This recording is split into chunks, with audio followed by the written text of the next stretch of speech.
The Dauntless limped back toward Earth, its engines straining against damage that would have rendered any Concorde vessel inoperable. Lieutenant Commander Chen stared at the tactical data fragments scrolling across her display, each new revelation more disturbing than the last. "They attacked because they were afraid of us," she murmured, her fingers tracing the alien text translated by their rudimentary VI.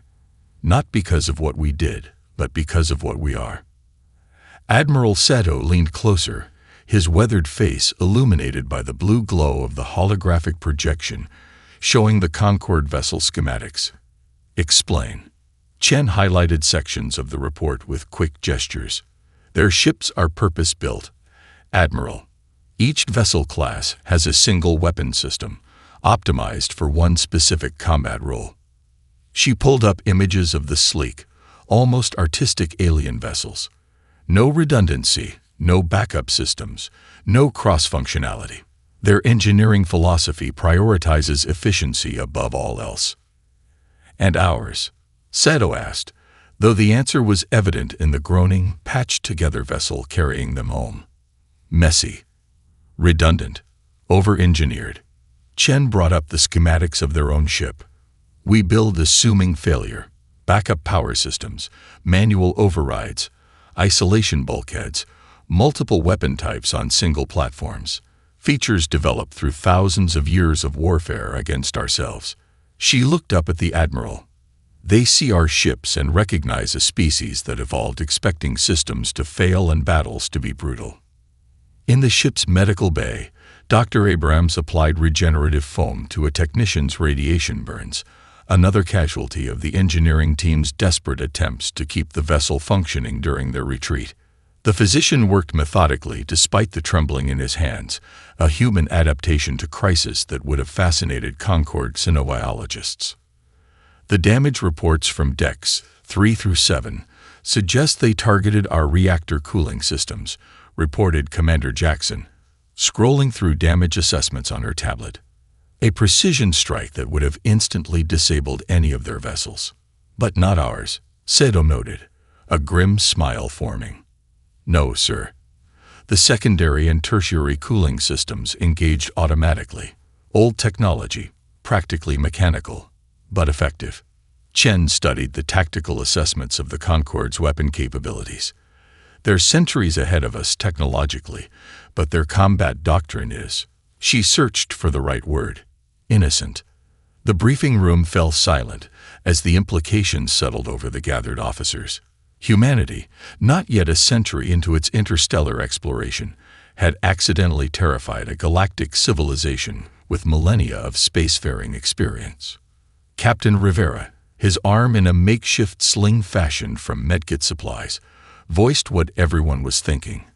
"So we're at war with an alliance of 17 advanced species because our ships look threatening." "No," Admiral Sato corrected, his expression hardening as he studied the detailed scans of the Concorde flagship that had fired the first shot. "We're at war because they fired on a diplomatic vessel without provocation. Whatever their reasons, they've made their position clear." As Earth grew larger in the view screens, Chen couldn't help but feel a cold certainty forming in her gut. The Concorde had made a catastrophic miscalculation. They had attacked humanity not understanding what had shaped them. Millennia of conflict that forged a species that never, ever accepted defeat as inevitable. "Transmit all findings to Central Command," Sato ordered, "and begin analysis of Concorde tactical vulnerabilities based on these schematics." The war had begun with a terrible misunderstanding. It would continue because that's what humans did. They survived. They adapted, and they prevailed. The bridge of the Indomitable shuddered as another Concorde energy pulse struck the hull. Admiral Verity gripped her command chair, refusing to yield even as status panels flashed crimson across the tactical display. "Hull breach, Deck 4, Sections 7 through 9, reported Lieutenant Park, his voice steady despite the chaos. "Reactor cooling efficiency down to 38%. Verity nodded, watching as the elegant Concorde vessels executed another coordinated attack run. Their movements were beautiful, almost choreographed, each ship playing its specialized role with perfect precision. The Valari pulse cannons targeted propulsion nodes while the Thexian vessels focused on power distribution systems. Textbook strike patterns designed to disable rather than destroy. They still don't understand what they're fighting, Verity murmured. The ship's intercom crackled to life. Engineering to bridge. Chief Engineer Ramos's voice competed with the sound of hissing coolant and shouted orders. Main reactor containment showing microfractures. We need to shut it down before. An explosion rocked the vessel, cutting the transmission. Damage control alarms wailed across all decks. Reactor breach imminent, the VI announced, its synthetic voice incongruously calm. Park looked up from his console, eyes wide. Admiral, Concord vessels are pulling back. They're expecting us to surrender. Verity's lips curved into a tight smile. Activate the chemical backup drives. All weapons to emergency power. Continue advancing. But MIME, the main reactor, is just one system, Lieutenant. We have others. Deep in the sweltering hell of Deck 6, Ramos crawled through a maintenance shaft barely large enough for a child. His radiation badge had turned black 20 minutes ago, but the ship's doctor would worry about that later, if there was a later. The superheated plasma from the ruptured cooling lines had already claimed 2 of his engineers. Martinez, status on backup circuit 3. He shouted into his communicator, the ancient device operating on radio frequencies that predated humanity's first steps into space. Ready for power transfer, came the strained reply. But sir, it's not designed to handle this load. Neither were we, Ramos grunted, reaching the manual override junction. But here we are anyway. With hands protected only by standard-issue maintenance gloves, now smoking from the heat, he disconnected the primary power coupling and slammed the backup into place. The ship's lights flickered, dimmed, and then stabilized at half brightness. In another section, Petty Officer Diaz led a damage control team through corridors filling with smoke. Their equipment was almost comically primitive compared to the Concorde's automated repair systems. Handheld foam sealant applicators, mechanical pressure clamps, and emergency bulkhead cranks that required raw human strength to operate. Breach sealed in Section 8, Diaz reported between coughs. Moving to Section 9. On the Concorde command vessel Harmonious Precision, Fleet Commander Tallis watched in disbelief as the human ships continued advancing despite catastrophic damage. This defies all combat logic, he said, compound eyes reflecting the tactical display. Their main power generation systems are offline. Their hull integrity is compromised beyond sustainable parameters. Why haven't they surrendered? His tactical officer's appendages trembled slightly. Unknown, Commander. Our models predicted total disability after targeting their primary systems. What are we missing? Tallis demanded, mandibles clicking in agitation. The answer came moments later when the supposedly crippled human vessels opened fire, their weapons drawing power from systems the Concorde's tactical computers hadn't even recognized. Chemical batteries, auxiliary generators, even the emergency life support reserves diverted to weapon systems. Impossible, whispered Tallis, watching as one of his light cruisers erupted into flame. They're sacrificing life support for weapon power. In the observation deck of the Indomitable, Admiral Verity watched the Concorde fleet's formation falter for the first time. Now they're beginning to understand, she said quietly to herself. This is just the first lesson of many. Commander Tanaka rubbed his shoulder where the prosthetic arm connected, the phantom pain a constant reminder of first contact. The holographic display cast eerie blue light across the faces of his students, officers pulled from every branch of Earth's hastily unified defense forces. What am I missing? He muttered, manipulating the hologram with practiced gestures of his artificial fingers. He froze the simulation again, highlighting a formation of retreating Concorde vessels. Lieutenant Amara Okafor, her face bearing the distinctive scarring of radiation burns from Europa, leaned forward. Permission to speak freely, sir. Tanaka nodded. You're viewing them as human, she said simply. The Concorde, they're not just using different technology. They're thinking with different brains entirely. Tanaka's eyes narrowed. Explain. Okafor stood and approached the hologram, her movements slightly stiff from recently healed injuries. At Europa, my ship took heavy damage early in the engagement. We lost bridge communications and life support on 2 decks.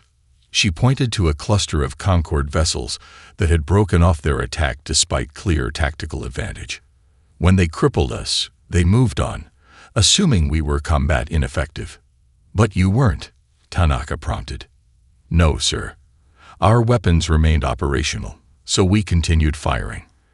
A tight smile crossed her scared face. We took down 3 more of their ships before the battle ended. They never circled back to finish us off. After the briefing, Tanaka returned to his quarters, the walls lined with historical texts. He pulled a leather-bound copy of Sun Tzu's Art of War from the shelf, a family heirloom printed on actual paper, and compared its ancient wisdom with the Concord tactical manuals obtained through intelligence channels. The pattern grew clearer with each comparison. Where human military doctrine spoke of victory at all costs, the Concord emphasized resource preservation. Where human commanders were celebrated for last stands and Pyrrhic victories, Concord leaders were judged by efficiency ratios and minimal losses. Tanaka accessed the Europa battle records, studying footage of the human defenders' reactions after the Concord retreat. Despite losing nearly half their ships and sustaining casualties in the thousands, the mining colony's personnel had celebrated wildly, drinking and singing victory songs amidst the wreckage of their defense platforms. He contrasted this with intercepted Concord after-action reports, which classified the same engagement as a significant tactical failure due to losing 15% of their attack force without securing their objective. A message alert chimed on his terminal. Admiral Verity had approved his request to establish a dedicated psychological warfare division. Commander, her message read, "Your analysis confirms what we're seeing in every engagement. Their psychology is their vulnerability. Exploit it." In the medical wing, Tanaka visited Captain Rivera, still recovering from injuries sustained at first contact. The captain's remaining eye focused on Tanaka as he entered.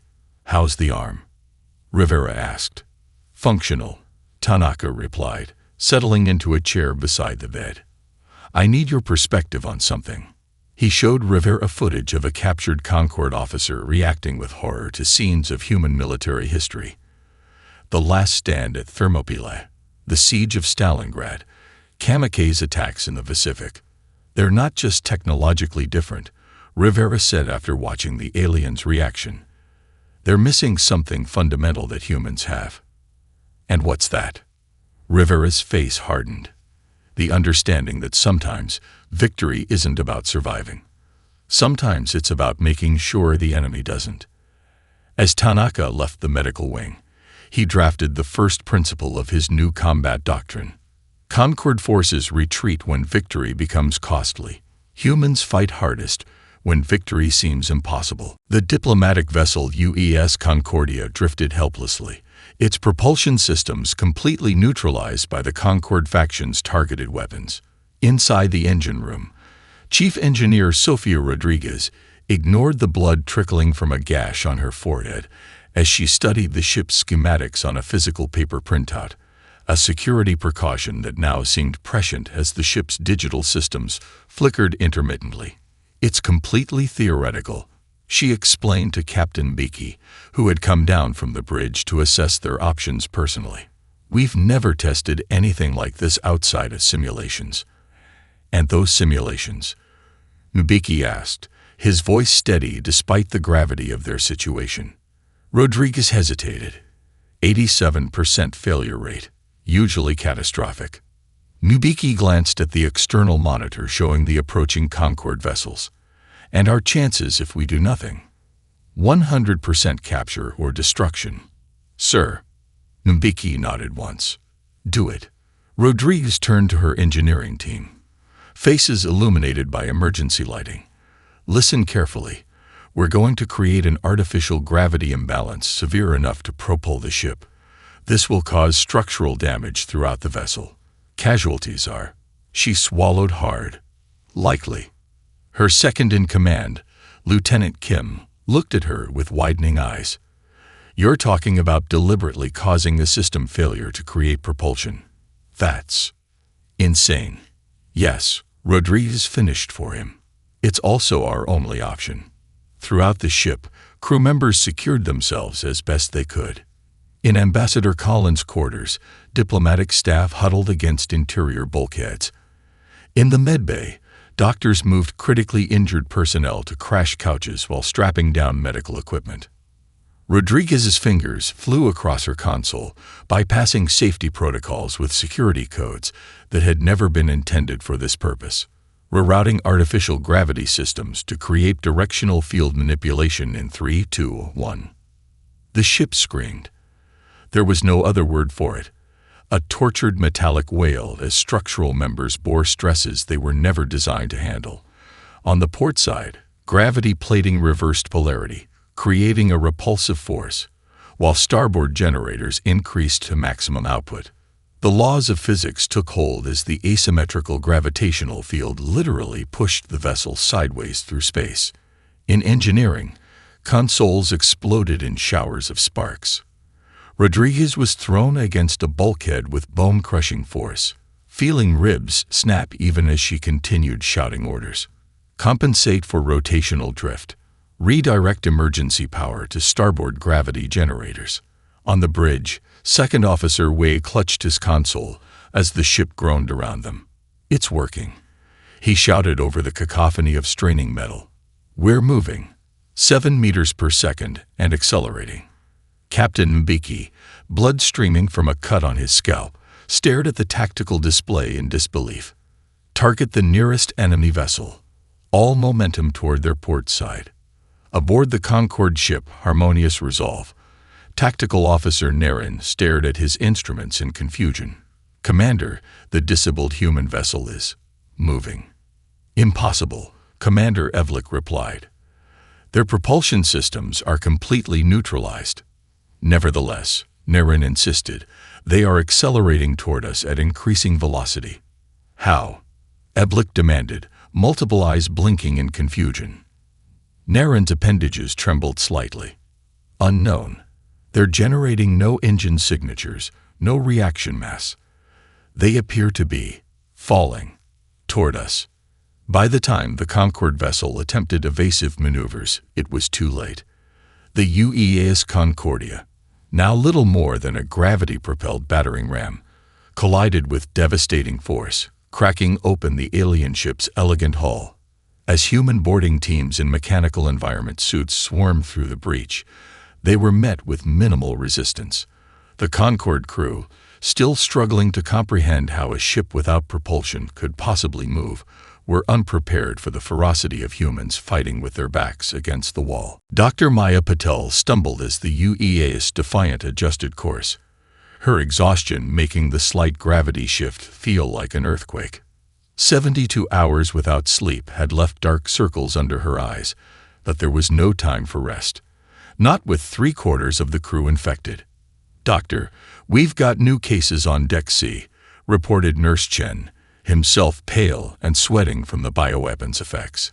He handed her a tablet showing the spread pattern throughout the ship. Patel studied the data, blinking hard to focus her tired eyes.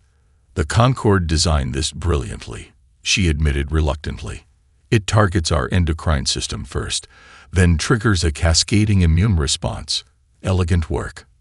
"But not elegant enough," came a raspy voice from the doorway. Captain Reynolds leaned heavily against the frame, his uniform rumpled and damp with fever sweat. Despite his obvious illness, his eyes remained clear and determined. "Status report, Doctor." Patel straightened. "Sir, you should be in quarantine. The infection has reached your central nervous system, according to your last scan." Reynolds waved off her concern. "So has everyone else's on the bridge. Now, report." Patel sighed. "We've synthesized a partial immunosuppressant that blocks the worst symptoms. It won't cure the infection, but it allows personnel to function at approximately 60% capacity. Side effects include increased heart rate, potential liver damage, and—" "Will it keep my crew on their feet?" Reynolds interrupted. "Yes, but then distribute it immediately, prioritizing bridge crew and engineering. Across the void, the Concord biowarfare specialist Velen meticulously reviewed the sensor data from the infected human fleet. His specialized optical organs processed information faster than any computer, cataloging biological signatures from the human vessels. "Impossible," he muttered, his secondary breathing membranes fluttering in agitation. "Their immune systems should be completely overwhelmed by now." Izad, Mirren, approached cautiously. "Perhaps our intelligence was incorrect about human physiology." "No," Velen insisted, manipulating the holographic display to show captured human medical texts. "Their biology is exactly as our studies indicated. The pathogen should render them completely incapacitated within 48 hours of exposure. Yet their ships maintain combat formations and continue mission operations." On the bridge of the Defiant, Navigator Kari's hands trembled as she plotted their course, her body fighting both the infection and the powerful stimulants coursing through her system. When she missed a calculation, Lieutenant Reed quietly corrected it without comment or judgment, before returning to his own station to vomit discreetly into a disposal bag. In engineering, Chief Torres supervised critical reactor maintenance while running a dangerously high fever, pausing occasionally to wipe blood from his nose. His team worked methodically despite their illness, passing tools with shaking hands and supporting each other when dizziness struck. The concept was incomprehensible to the Concord observers, functioning while sick. In their evolutionary history, illness triggered immediate physical shutdown to preserve resources for healing. Their societies, built on hyper-rationality, naturally accommodated this biological imperative with robust systems for temporary duty replacement. The human capacity, or perhaps compulsion, to continue working despite physical deterioration was as alien to them as their bioweapons were to human immune systems. 2 weeks later, Patel stared in exhausted triumph at her laboratory results. Beneath her microscope, human white blood cells were systematically dismantling the engineered pathogen, the cellular battle playing out in vibrant detail. "We're adapting," she whispered, reaching for her communicator with a still shaking hand. "Captain, I think I have good news." The bioweapon that should have incapacitated the human fleet for months was already becoming ineffective.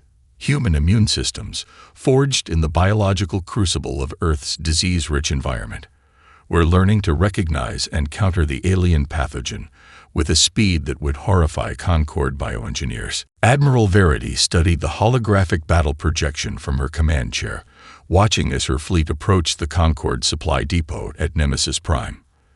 The plan was audacious, violating virtually every principle of conventional space combat doctrine. "Final systems check," she ordered. All vessels confirm status.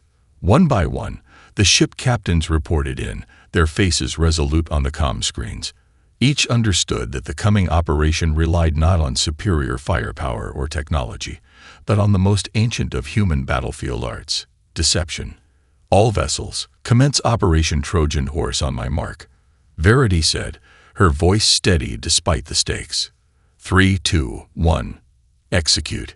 Across the human fleet, carefully prepared programs activated simultaneously. Reactor vents opened, releasing harmless but visually dramatic plumes of illuminated gas.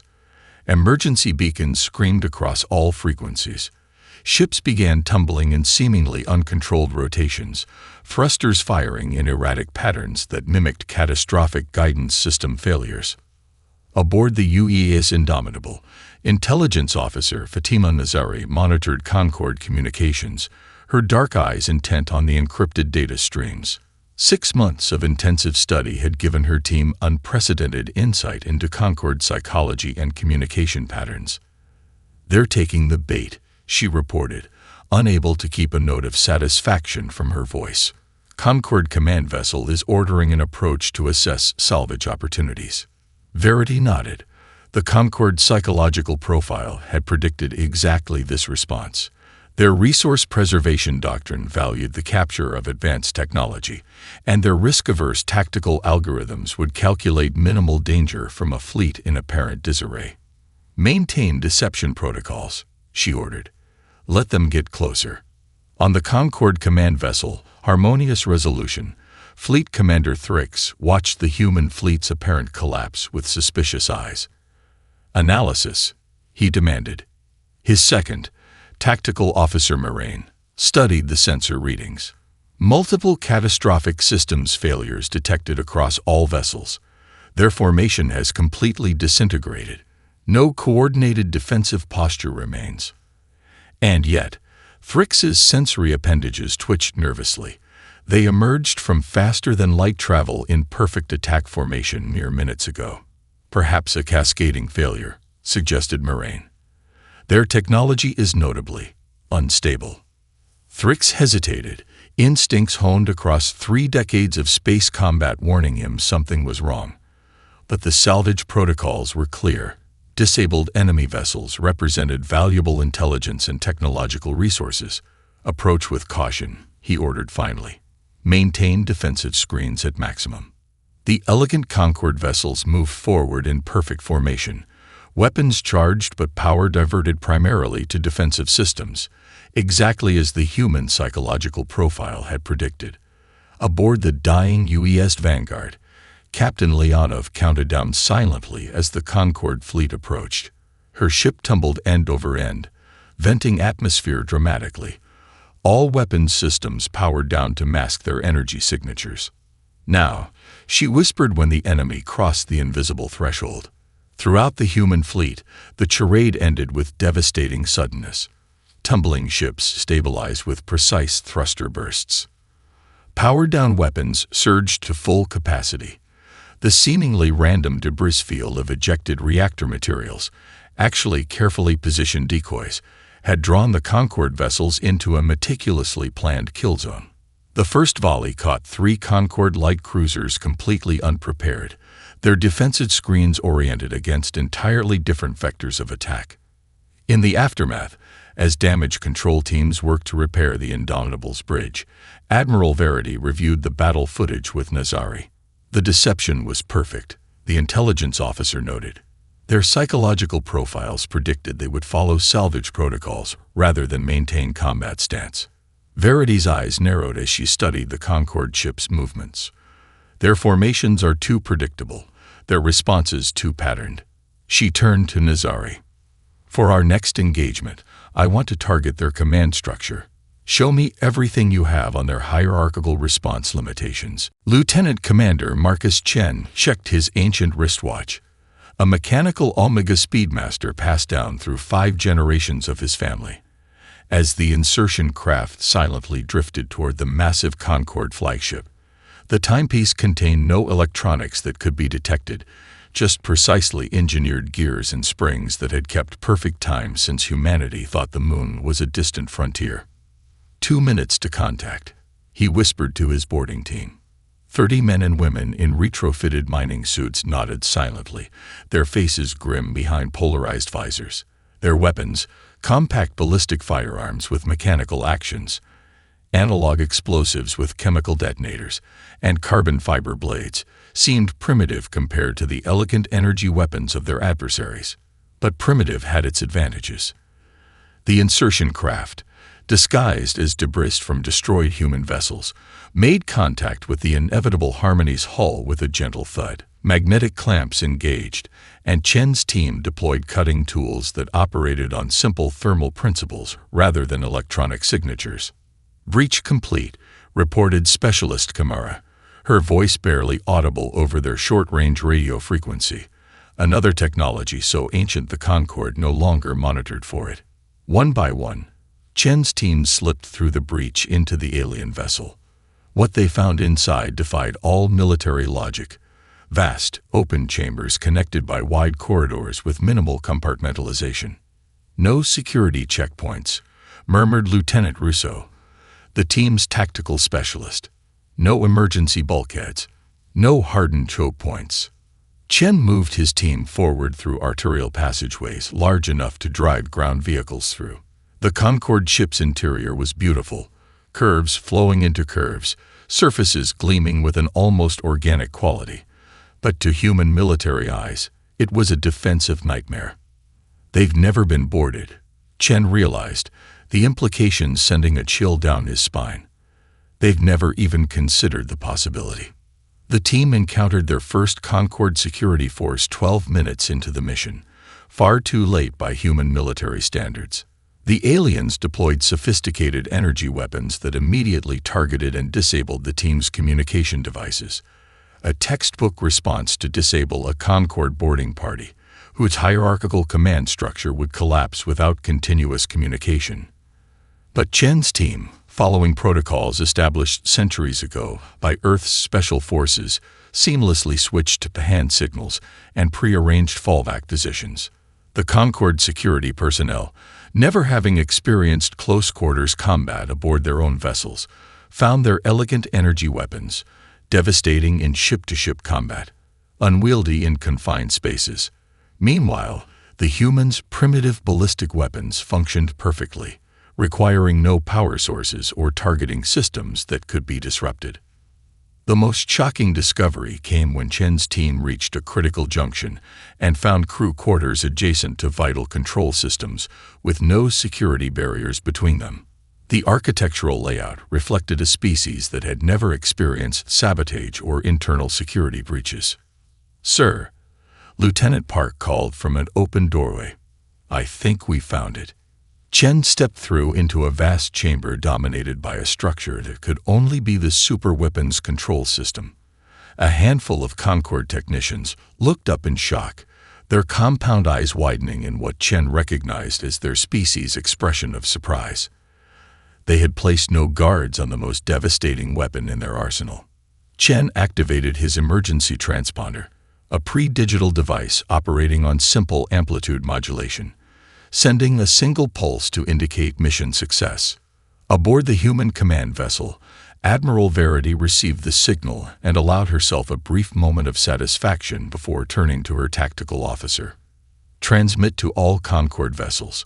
Your flagship has been boarded and your superweapon captured. Withdraw immediately, or we will turn it against your fleet." The Concord fleet commander, receiving this impossible message, faced a scenario no simulation had ever prepared him for. Their invincible flagship, with its crew of thousands and kilometers of internal space, had been compromised by a handful of humans with primitive weapons. The Concord fleet's retreat was immediate and disorganized, another scenario their tactical simulations had never contemplated. Admiral Helena Verity felt the weight of 17 alien species gazes as she stood in the center of the Voice of Harmony's grand chamber. Her battle-scarred uniform, which her diplomatic aides had begged her to replace with formal attire, stood in stark contrast to the flowing, pristine garments of the Concord representatives. "We did not anticipate this outcome," the High Speaker continued, their translator rendering complex harmonic speech into crisp English. "After analyzing the recent conflicts, we have come to a disturbing realization." Verity raised an eyebrow, but remained silent, a negotiation tactic as old as human diplomacy itself. "Your species," the High Speaker elaborated, "has developed in ways we considered impossible. Your ships, your tactics, your very biology, all forged through constant conflict. What we initially mistook for primitive design is something else entirely." In the observation gallery, Dr. Eleanor Mbeki, Earth's foremost cynoanthropologist, watched the proceedings with intense interest. After 3 months of cultural exchange, her team had begun to understand the fundamental disconnect between human and Concord development. Later that evening, as Verity and Mbeki reviewed the day's negotiations in a secure chamber, the cynoanthropologist activated a holographic display showing comparative evolutionary timelines. "It's so obvious in retrospect," Mbeki said, highlighting the divergent paths. Concord species evolved in environments that favored cooperation over competition, worlds with abundant resources, predictable climate patterns, and fewer apex predators. Their planetary histories contain nothing remotely resembling Earth's constant warfare. "And this makes them vulnerable?" Verity asked, studying the data. "Not vulnerable," Mbeki corrected. "Different. Their civilizations achieved spaceflight through careful, methodical progress, spanning millennia of incremental advancement. They'd never needed to develop technologies under the pressure of possible extinction. Verity nodded slowly. While our greatest technological leaps came during periods of conflict or crisis, the space race, nuclear power, digital computing, all developed in decades rather than centuries due to competitive pressures. Exactly, Mbeki confirmed. But there's another side to this equation. Their social development has progressed in ways ours never did. Their resource management systems operate on timescales of centuries. Their conflict resolution mechanisms prevent the kind of factional disputes that plagued human history. The negotiations continued for months, gradually shifting from potential armistice terms to something more profound. A genuine cultural integration. Engineers from both sides began collaborative projects, combining Concord elegance with human redundancy. Medical researchers shared insights on pandemic response and biological adaptation. Tactical experts developed joint defense protocols that leveraged both species' strengths. 6 months later, Verity stood in Earth's orbital shipyards beside Concord Fleet Coordinator Thrix, her former battlefield adversary, watching construction on a new class of vessel. The massive ship's design combined flowing Concord aesthetics with the compartmentalized, redundant systems that had made human vessels so resilient.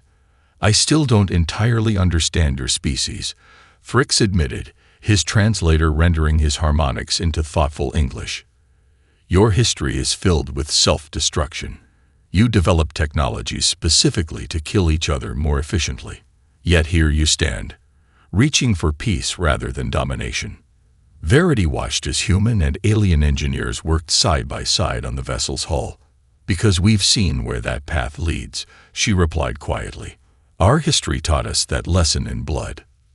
The Treaty of Sol established humanity's place in the galactic community, not as conquerors but as protectors. Human vessels would form the backbone of a joint defense force, patrolling borders and responding to threats that the more peaceful Concord species were ill-equipped to handle.